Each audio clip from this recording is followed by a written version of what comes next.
ইরানকে শায়েস্তার মিশনে উল্টো বিপর্যস্ত ৫,০০০ মার্কিন সেনা, যুদ্ধজাহাজে অনাহার, আত্মহত্যা সহ কি কি লুকাচ্ছে আমেরিকা? হামলায় ভেঙে না পড়ে তাক লাগালো ইরান, চমক দেখালো সমরাস্ত্রের ক্রম উন্নয়নে। হিসেব মিলছে না কেন যুক্তরাষ্ট্র ইসরায়েলের? অস্ত্র, গোলা বারুদ সংকটে যুদ্ধে বেকায়দায় থাকা আমেরিকা চায় হরমুজের দখল। কি বলছে ইরান? ট্রাম্পের স্বপ্ন কি দুঃস্বপ্ন হবে? ভয়াবহ আর্থিক ও খাদ্য সংকটের মুখে আফগানিস্তান, চরম নৃশংসতা আর নির্যাতনের শিকার নারীরা। কেন বিপদে দেশটি? কি করছে তালেবানরা?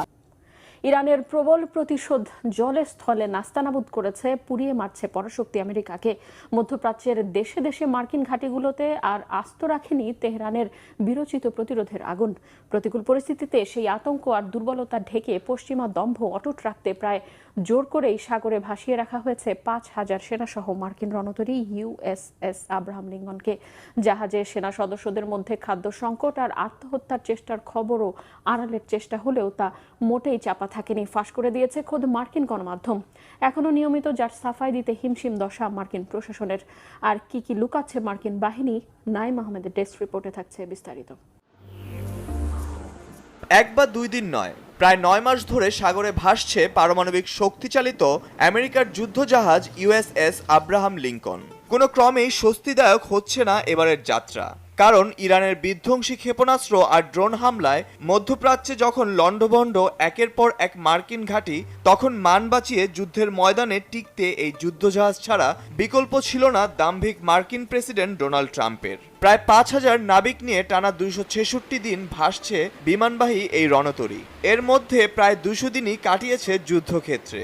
চরম খাদ্য সংকট আর মানসিক অবসাদে আত্মহত্যার মতো চরম পথও বেছে নেওয়ার চেষ্টা করেছেন মার্কিন সেনাদের অনেকে।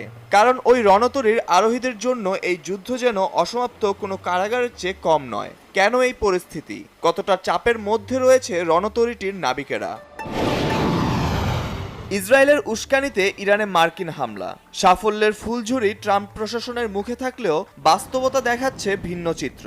সামনে আসছে মার্কিন বাহিনীর একের পর এক পরাজয়ের গল্প। ইরানের পরিকল্পিত প্রতিরোধে লক্ষ্যবস্তু করা হয় বাহরাইনে মার্কিন বাহিনীর ৫ম নৌবহরের ঘাঁটি। এতে পুরোপুরি ধ্বংস হয় চৌকস এই বাহিনীর সরবরাহ ব্যবস্থা। ওই অঞ্চলে অন্য বন্দরেও হামলার আশঙ্কা থাকায় রসদ সরবরাহের গুরুত্বপূর্ণ কেন্দ্র সরিয়ে নেওয়া হয় ভারত মহাসাগরের দিয়েগো গার্সিয়ায়। ইরান থেকে হাজার হাজার কিলোমিটার দূরের এই দ্বীপটি ব্রিটিশ নিয়ন্ত্রণাধীন। ফলে যুদ্ধক্ষেত্রে থাকা মার্কিন রণতরীগুলোতে রসদ সরবরাহ ব্যবস্থাটি পড়ে যায় দীর্ঘ ও জটিল এক ঘেরাটোপে। নিরাপদ দূরত্ব থেকে হামলার জন্য অনেকটা জোর করেই ৬ মাসের পরিবর্তে ৯ মাস ধরে স্থলভাগ থেকে বিচ্ছিন্ন রাখা হয়েছে সেনা ও নাবিকদের।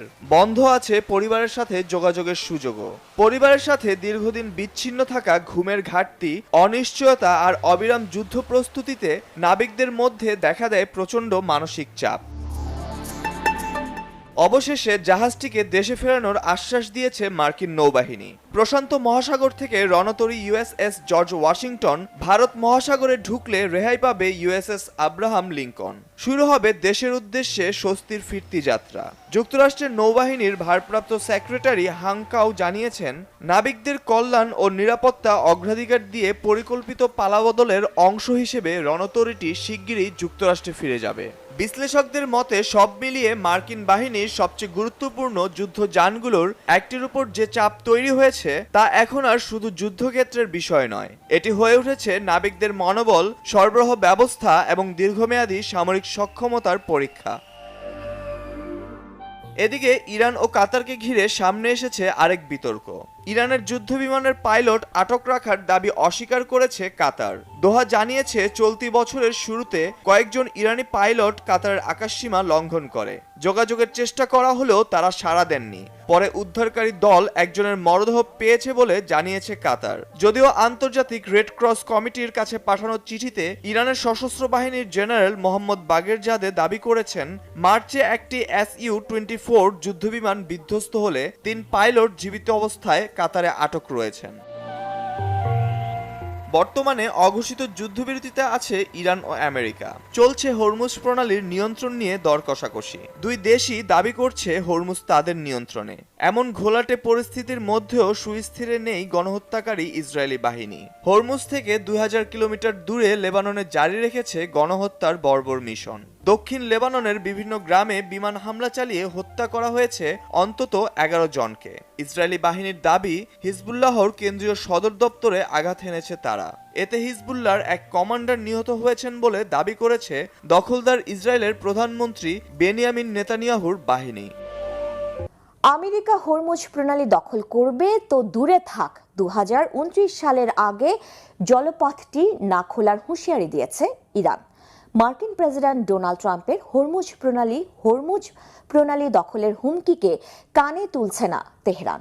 বিশ্লেষকরা বলছেন, অস্ত্র গোলাবারুদের সংকটে বাস্তবে যুদ্ধ হেরে বসে থাকা মার্কিন বাহিনী হরমুজ দখল তো দূরে থাক, এর আশেপাশেও টিকতে পারছে না। হাফিজুল ইসলামের ডেস্ক রিপোর্ট। হরমুজ প্রণালীকে আমেরিকার নিজস্ব ভূখণ্ড হিসেবে ঘোষণা করার হুমকি দিয়েছেন মার্কিন প্রেসিডেন্ট ডোনাল্ড ট্রাম্প। গত 14 আগস্ট নিউ ইয়র্কের গার্ডেন সিটিতে আয়োজিত এক সমাবেশে সমর্থকদের উদ্দেশ্যে দেয়া এক ভাষণে তিনি জানান, ইরানকে সম্পূর্ণ পরাজিত করার পর এই আন্তর্জাতিক নৌপথের পুরো নিয়ন্ত্রণ নিয়ে নেবে ওয়াশিংটন। ট্রাম্পের দাবি, চলমান যুদ্ধে ইরান চরমভাবে হেরে চলেছে, অথচ গোলাবারুদের সংকট আর ইরানের শক্ত প্রতিরোধের কাছে রীতিমতো মার খাচ্ছে আমেরিকা। তারপরেও হরমুজ প্রণালী দখলের দিবাস্বপ্ন দেখছেন ট্রাম্প। কিন্তু মার্কিন প্রেসিডেন্টের এমন হুমকি পাত্তা দেবে কি ইরান? ইরান কিন্তু আসলে খুব বাজেভাবে হারছে।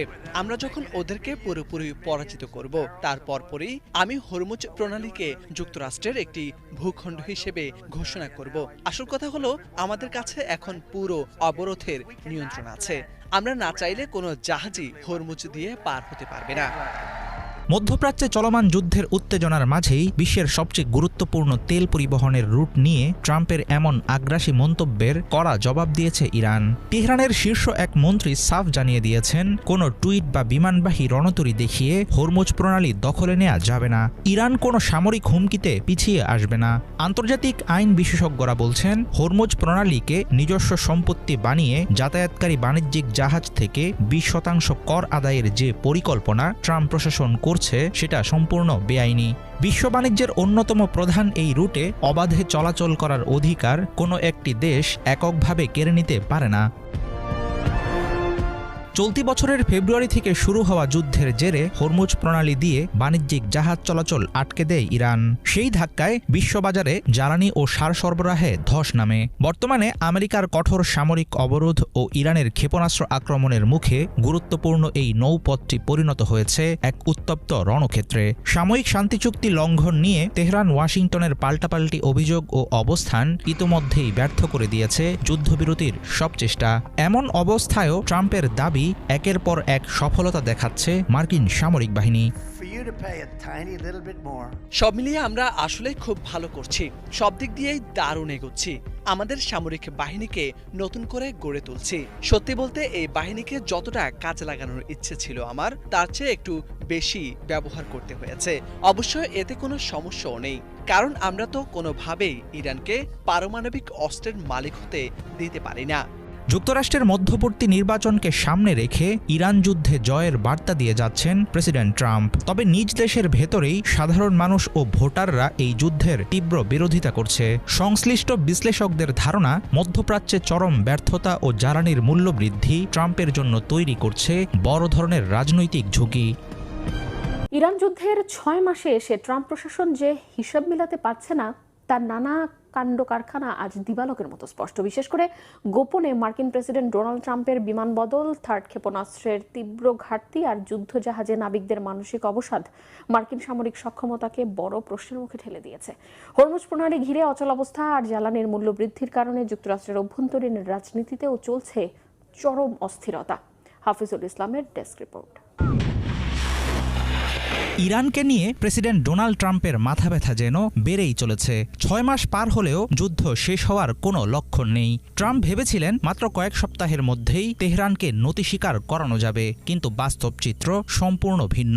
ইরানের শীর্ষ নেতাদের শক্ত অবস্থান এবং চমকে দেয়া সামরিক কৌশলের কাছে চরমভাবে মার খেয়েছে মার্কিন বাহিনী ও হোয়াইট হাউসের সমস্ত হিসাব নিকাশ এবং পরিকল্পনা। যুদ্ধক্ষেত্রের বাইরেও অভ্যন্তরীণ নানা কেলেঙ্কারি চেপে ধরেছে ট্রাম্প প্রশাসনকে।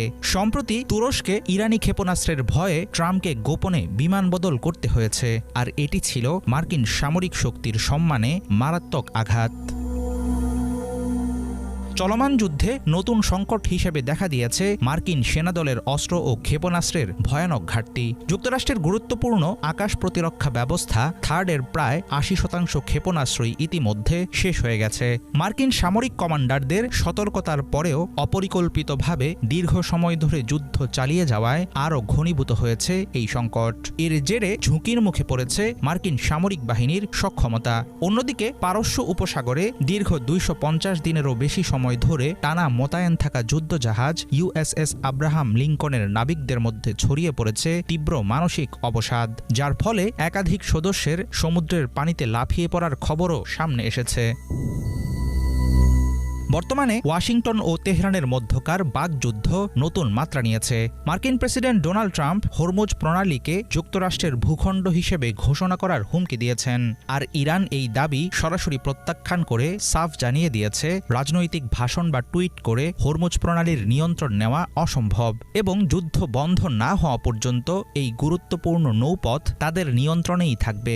যুদ্ধ দীর্ঘায়িত হওয়ার সাথে সাথে জ্বালানির আকাশচুম্বী দাম মার্কিন অর্থনীতিতে প্রভাব ফেলছে। তবে প্রেসিডেন্ট ট্রাম্প জনগণকে এই সাময়িক কষ্ট মেনে নেওয়ার আহ্বান জানিয়েছেন, কিন্তু তাতে নাগরিকদের অসন্তোষ মোটেও কমেনি।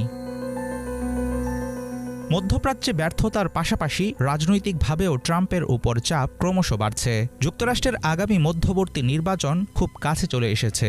এমন পরিস্থিতিতে ট্রাম্পের নিজ দলের অনেক সদস্য এবং তার ঘনিষ্ঠ মিডিয়া ব্যক্তিত্বরাও অবিলম্বে যুদ্ধ বন্ধের দাবি জানাচ্ছেন। ট্রাম্পের এই যুদ্ধ এখন কেবল একটি সামরিক ব্যর্থতাই নয়, বরং তার প্রশাসনের জন্য পরিণত হয়েছে একটি রাজনৈতিক ফাঁদে। সেক্ষেত্রে ইরান যুদ্ধের দীর্ঘমেয়াদী ধাক্কা সামাল দেয়া ট্রাম্পের জন্য হবে বড় পরীক্ষা। ভয়াবহ আর্থিক, মানবিক আর খাদ্য সংকটের মুখে আফগানিস্তান। চরম নৃশংসতা, নির্যাতন আর ভয়ঙ্কর বৈষম্যের শিকার আফগান নারীরা। পরিস্থিতি এতটাই নাজুক যে শিক্ষা তো দূরে থাক, ঘর থেকে বের হতেও নিষেধাজ্ঞার কবলে তারা। এখানেই শেষ নয়, রীতিমতো আইন করে তাদের হাড় না ভাঙা পর্যন্ত মারধরের অধিকারও দিয়েছে তালেবান সরকার। আন্তর্জাতিক সহায়তা কমে যাওয়ায় বন্ধ হয়েছে শত শত স্বাস্থ্যকেন্দ্র, তীব্র অপুষ্টিতে ভুগছে শিশুরা। এই চিত্র গেল 5 বছরে তালেবানরা ক্ষমতা দখলের পর। দীর্ঘ 20 বছর পর 2021 সালে মার্কিন বাহিনী আফগানিস্তান ছেড়ে গেলেও মুক্তি মেলেনি সাধারণ আফগানদের। এমন বর্বরতা আর নৃশংসতা থেকে কি মুক্তি মিলবে আফগানদের? কি বলছেন বিশ্লেষকরা? সঞ্জিদা ইসলাম তন্নির ডেস্ক রিপোর্ট। দীর্ঘ 20 বছর পর জয় পেয়েছে তালেবানরা, কিন্তু হেরে গেছে আফগান জাতি, আফগান নারীরা। 20 বছর পর 2021 সালে আমেরিকানরা আফগানিস্তান ছেড়ে চলে যাওয়ার পর 5 বছর ধরে ক্ষমতা আঁকড়ে আছে তালেবানরা। কিন্তু থমকে গেছে গোটা আফগানিস্তান, থমকে গেছে আফগান নাগরিকরা, আফগান নারীরা। বিদেশি শক্তি চলে যাওয়ার পর মুক্তি তো দূরে থাক, বেঁচে থাকায় যেন অভিশাপ আফগান নারীদের জন্য। স্বাধীন দেশে লেখাপড়া করে সফল হওয়া তো অনেক দূরের ব্যাপার, এখন ঘরের বাইরে বের হওয়াও নিষেধ। বিশ্লেষকরা বলছেন আফগানিস্তান বিশ্বের একমাত্র দেশ যেখানে 5ম শ্রেণীর পর আর পড়ার সুযোগ পায় না নারীরা। কিন্তু কেন? কেন বন্দী, নির্যাতিত আফগান নারীরা? কেন তালেবানরা মুক্তি পেলেও মুক্তি মেলেনি আফগান নারীদের? কট্টরপন্থী ঘোর নারী বিরোধী তালেবানদের কারণেই আজ বেঁচে থেকেও মৃত আফগান নারীরা। এতটা নারী নির্যাতনের ভয়াবহ নজির বিশ্বের খুব কম দেশেই আছে মত বিশ্লেষকদের। বিদেশি হস্তক্ষেপ মুক্ত আফগানে এখনো নারীদের উচ্চশিক্ষার সুযোগ তো নেই, আফগান নারীদের অর্ধেক এখন মাসে মাত্র একবার বা দুইবার বাড়ি থেকে বের হন। গেল 5 বছরে মাধ্যমিক শিক্ষা থেকে বঞ্চিত হয়েছে দেশটির অন্তত 24 লাখ কিশোরী। বেশিরভাগ সরকারি চাকরিতেও নারীদের প্রবেশ সম্পূর্ণ নিষিদ্ধ করেছে তালেবান সরকার। আগামী 2030 সালের মধ্যে আফগানিস্তানের প্রায় 40 লাখ কিশোরী মাধ্যমিক শিক্ষার সুযোগ থেকে বঞ্চিত হবে বলে আশঙ্কা করছে জাতিসংঘের শিক্ষা, বিজ্ঞান ও সংস্কৃতি সংস্থা ইউনেস্কো। আবারও ক্ষমতায় ফেরার পরই তালেবান সরকারের রোষানলে পড়ে নারীরা। শুরুতে নারীদের অধিকার রক্ষার প্রতিশ্রুতি দিলেও পরে মেয়েদের মাধ্যমিক ও উচ্চশিক্ষা নিষিদ্ধ করে। নারীদের কর্মসংস্থান এবং পুরুষ অভিভাবক ছাড়া চলাচলের ওপরও বিধিনিষেধ আরোপ করা হয়। এখানেই শেষ নয়, ঘরবন্দি নারীরাও নানা নির্যাতনের শিকার। ভয়াবহ বিষয়, নারীদের ওপর নৃশংস সহিংস আচরণের আইনি বৈধতাও দিয়েছে এই তালেবান সরকার। গেল মার্চ মাসে তালেবান সরকারের জারি করা নতুন আইন অনুযায়ী হাড় না ভাঙা পর্যন্ত এবং শরীরে দৃশ্যমান ক্ষত তৈরি না হওয়া পর্যন্ত স্ত্রীদের মারতে পারবে স্বামীরা। এমনকি নির্যাতন থেকে প্রাণে বাঁচতে নিজ থেকে বিবাহ বিচ্ছেদ করতে পারবে না নারীরা। তালেবান সরকারের বর্বর পৈশাচিক এই আইন সেখানেই থামেনি। শিশুকন্যাকেও যাতে বিয়ে দেয়া যায় বা করা যায় সেজন্য নারীদের ন্যূনতম বয়স 16 বছর করার আইনও বাতিল করেছে আফগান সরকার। আর শারীরিক ও মানসিক এত নির্যাতন সইতে না পেরে মানসিকভাবে বিপর্যস্ত বেশিরভাগ আফগান নারী, এমনকি কন্যা শিশুরাও। জাতিসংঘের নারী অধিকার বিষয়ক সংস্থা ইউএন উইমেন বলছে, দীর্ঘ সময় ঘরবন্দি থাকার ভয়াবহ প্রভাব পড়ছে তাদের মানসিক স্বাস্থ্যের ওপর। প্রতি 10 জন নারীর মধ্যে 7 জনই নানা ধরনের মানসিক সমস্যায় ভুগছেন। জাতিসংঘের নিরাপত্তা পরিষদ বলছে, নারীদের ওপর বিধিনিষেধ প্রত্যাহার ও মৌলিক অধিকার নিশ্চিত না করলে যুদ্ধবিধ্বস্ত দরিদ্র আফগানিস্তানে কখনো রাজনৈতিক ও অর্থনৈতিক স্থিতিশীলতা আসবে না। 5 বছর পর আফগানিস্তান গভীর মানবাধিকার, মানবিক, অর্থনৈতিক ও নিরাপত্তা সংকটের সম্মুখীন, যা আফগান জনগণের ওপর প্রচণ্ড চাপ সৃষ্টি করছে এবং প্রতিবেশী দেশ ও বৃহত্তর অঞ্চলের স্থিতিশীলতা ও নিরাপত্তার জন্য ঝুঁকি তৈরি করছে। নারী ও মেয়েদের উপর তালেবানের পরিকল্পিত দমনপীড়ন বর্তমান ব্যবস্থার একটি প্রধান বৈশিষ্ট্য হয়ে উঠেছে। নারীদের ওপর তীব্র দমনপীড়নের কারণে 2022 সাল থেকে আফগানিস্তানে আন্তর্জাতিক মানবিক সহায়তা 70% পর্যন্ত কমেছে। ফলে খাবারের অভাবে অপুষ্টিতে ভুগছে দেশটির শিশুসহ হাজারো নাগরিক। শিশুদের অধিকার রক্ষাকারী সংস্থা সেভ দ্য চিলড্রেনের হিসাবে প্রতি 10 জন আফগান শিশুর মধ্যে 1 জন তীব্র অপুষ্টিতে ভুগছে। ইউনিসেফের মতে এই বছর 1 কোটিরও বেশি শিশুর মানবিক সহায়তার প্রয়োজন হবে বলে ধারণা করা হচ্ছে। কিন্তু আন্তর্জাতিক মানবিক সহায়তা কমে যাওয়ায় এরই মধ্যে দেশটির প্রায় 600টি স্বাস্থ্যকেন্দ্র বন্ধ হয়ে গেছে। যদিও এমন ভয়াবহ মানবিক সংকটের মধ্যেও তালেবান সরকারের দাবি, তারা দেশকে কয়েক দশকের গৃহযুদ্ধ থেকে মুক্ত করে নিরাপত্তা ও শান্তি প্রতিষ্ঠা করেছে। তবে বিশ্লেষকরা বলছেন, চরম দারিদ্রতা থেকে আফগানিস্তানকে বের করতে হলে অবশ্যই নারীর অধিকার, স্বাধীনতা ও শিক্ষা নিশ্চিত করতে হবে।